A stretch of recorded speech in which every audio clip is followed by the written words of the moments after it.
लेकर सुनिए। माननीय प्रधानमंत्री जी के निर्देश पे सारे जो जिला अधिकारी थे उनको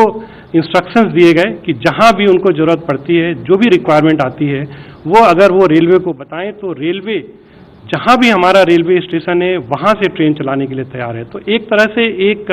राज्य सरकारों के साथ मिलके एक सहमति के साथ एक सिस्टम बनाया गया और इस सिस्टम के तहत श्रमिक स्पेशल ट्रेन चलाई गई। आप ये पिक्चर में देख सकते हैं कि जो सोशल डिस्टेंसिंग का प्रोटोकॉल है वो पूरी तरह से मेंटेन किया गया हर स्टेशन पे। ये आंकड़ा जो है हमने जो 1 मई को ट्रेन चलाया था उस दिन केवल 4 ट्रेनें चली थी, 4000 यात्री चले थे और 20 मई को हमने सबसे ज़्यादा ट्रेन चलाया 279 और करीब 4 लाख पैसेंजर 20 मई को ट्रेवल किए। और अगर पिछले 4 दिन का अगर आप एवरेज आंकड़ा देखें तो करीब 260 यात्री ट्रेनें चलाई गई हैं एवरेज पिछले 4 दिनों में और करीब 3.5 लाख एवरेज यात्रियों ने 4 दिनों में ट्रेवल किया है और आज तक करीब 26 लाख से ज़्यादा यात्री ट्रेवल कर चुके हैं। और ये जो 26 लाख यात्री ट्रेवल किए हैं ये सूचीबद्ध तरीके से एक स्टेट से दूसरे स्टेट में गए हैं। इसके अलावा हमने जितने भी राज्य सरकारें हैं उनसे ये अनुरोध किया था कि अगर राज्य सरकार के अंदर सीमा में उनके किसी बॉर्डर डिस्ट्रिक्ट से अगर किसी श्रमिक को ट्रेवल करना है और वो हमें अगर रिक्वायरमेंट अपनी देंगे तो हम कम से कम समय में ट्रेन उपलब्ध कराएंगे। तो राज्यों के अंदर भी हमने ट्रेनें चलाई और उसमें करीब 10 लाख यात्रियों ने और ट्रेवल किया। तो इस तरह से ये जो आंकड़ा हमारा है 36 लाख और 35 लाख और 10 लाख करीब 45 लाख का आंकड़ा बनता है जो अभी तक ट्रेवल कर चुके हैं। ये आप देख सकते हैं इस ग्राफ में कि आंकड़ा धीरे धीरे बढ़ता जा रहा है। इसमें ये जो श्रमिक स्पेशल ट्रेन के डेस्टिनेशंस हैं, अगर आप ये आंकड़ा देखेंगे तो इसमें यूपी और बिहार यहाँ के जो माइग्रेंट लेबर हैं वो करीब 80% यात्रा उन्होंने इस 2 स्टेट से किया है और बाकी जो दूसरे स्टेट हैं वो भी इसमें दिख रहा है, मध्य प्रदेश, झारखंड और कुछ और भी स्टेट हैं। तो ज़्यादा से ज़्यादा जो इसमें दिख रहा है आपको यूपी और बिहार में गए हैं और 80% ट्रेन जो है यूपी और बिहार में गई हैं और इस वजह से कुछ जो यूपी बिहार के नेटवर्क हैं उसमें कुछ कंजेशन भी आ रहा था, लेकिन हमने एक तरह से पूरा 24 घंटे इसको मॉनिटर करके और कुछ टर्मिनल्स पे चूँकि ये एक प्रोटोकॉल फॉलो करना होता है स्क्रीनिंग का, हेल्थ प्रोटोकॉल का, उस टर्मिनल में यात्रियों को उतारने में भी थोड़ी सी समय लग रहा था। उन सबको दुरुस्त करते हुए जो एक थोड़ा सा कंजेशन आया था उसको भी ठीक करके ये सुचारू रूप से ये श्रमिक स्पेशल गाड़ियाँ चल रही हैं। ये मैं बताना चाहूँगा आपको कि राज्य सरकारों के साथ समन्वय करके और जो उनके पास इस समय एक रिक्वायरमेंट है उसको भारतीय रेल और राज्य सरकारें एक साथ मिलके एक नेक्स्ट 10 दिनों के लिए, अगले 10 दिनों के लिए एक शेड्यूल बनाया है। आप देख सकते हैं इस कॉलम में हमने डेस्टिनेशन स्टेट का एक लिस्ट दिया है, एक ओरिजिनेटिंग स्टेट का लिस्ट दिया है। तो ओरिजिनेटिंग डेस्टिनेशन का एक मैट्रिक्स बना के अगले 10 दिनों में जो हमने ट्रेनें शेड्यूल करी हैं वो करीब 2600 ट्रेनें शेड्यूल करी हैं और उसमें जो हमने ये अनुमान लगाया है कि अगले 10 दिनों में 36 लाख पैसेंजर्स को हम ट्रेवल करा पाएंगे। और इसके अतिरिक्त हमने सारे राज्य सरकारों से अनुरोध किया है कि अगर उनकी राज्य की सीमा में कहीं से भी अगर उनको ट्रेन अरेंज करनी है वो हम तुरंत अरेंज कराएंगे। हम अपने सारे डिविजनल हेडक्वार्टर्स में हमने ट्रेन प्लेस करके रखी हुई है, एक तरह से रेक तैयार करके रखी है और जैसे ही हमको कोई रिक्वायरमेंट मिलती है स्टेट गवर्नमेंट अथॉरिटी से हम विद इन स्टेट भी ट्रेन चलाने को तैयारी करके रखे हुए हैं। तो इस तरह से जो नेक्स्ट 10 दिन का जो मेरा एक प्रोजेक्टेड आंकड़ा है उसमें 36 लाख ये जो सूचीबद्ध तरीके से इंटर स्टेट ट्रेवल और करीब 10 से 12 लाख जो विद इन स्टेट हम ट्रेवल का आंकड़ा रख के चल रहे हैं। और ये मैं बताना चाहूँगा कि ये जो रेलवे ने व्यवस्था की हुई है इसके तहत जितने भी हमारे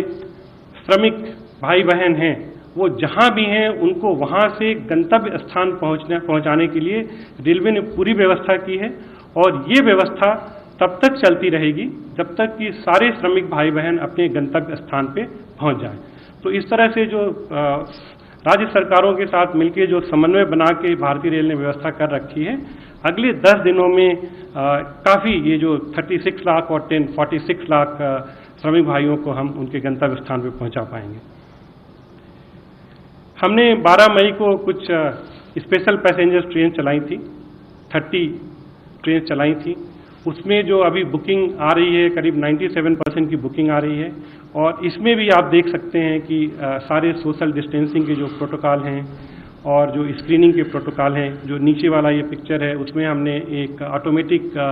स्क्रीनिंग का अरेंजमेंट लगाया है, जिससे कि थर्मल कैमरे से वो पता चल जाता है अगर किसी भी यात्री का टेम्परेचर ज़्यादा है तो वो अपने आप फ़ोटो के साथ इंगित कर देता है। तो इस तरह से सारे स्टेशनों पे हमने ये अरेंजमेंट कर रखे हैं, और जिस तरह से एक नॉर्मलिटी की तरह बात चल रही है, इकोनॉमिक एक्टिविटी को रिस्टोर करने की ज़रूरत है, और उसकी तरफ हमने 1 जून से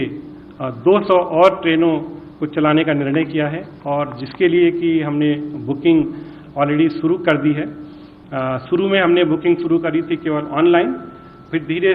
धीरे जैसे कि ज़रूरत महसूस हुई, ऐसा हम लोगों को पता चला कि जो दूसरे श्रमिक भाई हैं या और लोग हैं कुछ ऑनलाइन बुकिंग नहीं कर पा रहे हैं, सो हमने सारे विंडोज़ खोलने का निर्णय लिया है। जितने भी बुकिंग काउंटर के विंडो हैं उनको खोला गया है। 1000 विंडो ऑलरेडी खुल चुके हैं, और सारे जोनल रेलवेज को इंस्ट्रक्शन दिया गया है कि रिक्वायरमेंट के हिसाब से और ज़्यादा विंडो खोलें। उसके बाद से हमने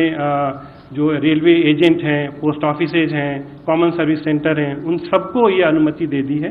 कि वो करें, और हमने ये भी अनुमति दे दी है कि जो हमारे रेलवे के 6000 से ज़्यादा स्टेशन हैं वहाँ पे सब जगह जो रेलवे के स्टॉल्स हैं उसको भी खोल दिया जाए, ताकि जो यात्री जर्नी करेंगे उनको दिक्कत होगी। ये एक एडवाइजरी ट्रेन पैसेंजर्स के लिए हमने दी है, इसको जगह जगह कोचेज पे डिस्प्ले किया, स्टेशन पे डिस्प्ले किया। हम उनको ये लीफलेट भी दे रहे हैं ताकि ये लोग अपना इस एडवाइजरी को फॉलो कर पाएँ। एक हमने ये कोविड केयर सेंटर के लिए कुछ कोचेज कन्वर्ट किए थे। 5000 कोचेज हमने तैयार किए हैं, जिसमें करीब 80,000 बेड हमारे पास अवेलेबल हैं, और ये जो कोविड केयर सेंटर के कोचेज हैं इनको हमें जहाँ भी स्टेट गवर्नमेंट को ज़रूरत पड़ेगी वहाँ पे यूज करना है। अभी चूंकि ये कोचेज यूज में नहीं थे तो हमने निर्णय लिया कि उसमें करीब 50% कोचेज को हम श्रमिक स्पेशल की तरह भी यूज कर लें, और 50% कोचेज को अभी भी हमने डिफरेंट जगहों पे रखा हुआ है कि जहाँ भी कोई इमरजेंसी आएगी तो यूज करेंगे। और ये कोविड कोच सेंटर ये भी जो श्रमिक स्पेशल में यूज हो रहे हैं, एक बार ये भी ज़रूरत पड़ेगी तो इसको वापस ला के इसको कोविड केयर सेंटर की तरह यूज किया जा सकता है। ये हमने करीब 5000 बेड्स, 17 हॉस्पिटल्स हमने पूरा कोविड हॉस्पिटल डिक्लेयर किया है जो रेलवे के हॉस्पिटल हैं। उसमें मुंबई का जगजीवन राम हॉस्पिटल है, कलकत्ता में एक इंडिपेंडेंट हॉस्पिटल है, लखनऊ में एक इंडिपेंडेंट हॉस्पिटल है। तो इस तरह से करीब 17 हॉस्पिटल रेलवे के हमने